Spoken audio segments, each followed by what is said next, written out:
শ্রীলেখা মিত্র বরাবরই স্পষ্টবাদী। তিনি কখনই কোনো বিষয়ে নিজের মতামত তুলে ধরতে পিছপা হননি।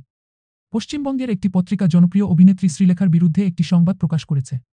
আর এতেই খেপেছেন অভিনেত্রী। এমনকি তিনি এ বিষয়ে ভারতের সাইবার সেলে অভিযোগও জানিয়েছেন। সংবাদপত্রটি লিখেছে ৩০ বছরের যুবকদের খেয়েছেন শ্রীলেখা। সেই সাথে শ্রীলেখার বক্তব্য প্রকাশ করেছে, অথচ শ্রীলেখা তেমন কোনো কথাই বলেননি। অভিনেত্রী অভিযোগ জানিয়ে সামাজিক মাধ্যমে লিখেছেন, ভাইয়েরা, বোনেরা, খাওয়ার তো বহু কিছু আছে।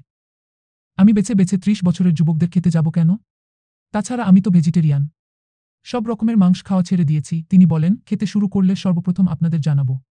আর হ্যাঁ, আপনাদের নামে সাইবার সেলে জানিয়ে দিয়েছি। দেখুন, আপনাদের মাথা খেলাম, বলবেন না যেন। সাম্প্রতিককালে অতিরিক্ত ওজন বেড়ে যাওয়া নিয়ে মুখ খুললেন শ্রীলেখা মিত্র। একটি সাক্ষাৎকারে অভিনেত্রী জানিয়েছেন তার ওজন বাড়ার নেপথ্যে আছে অবসাদ। অভিনেত্রীর কথায়, দীর্ঘ সময় কাজ না থাকলে নিজেকে মেনটেন করার তাগিদটা নষ্ট হয়ে যায়।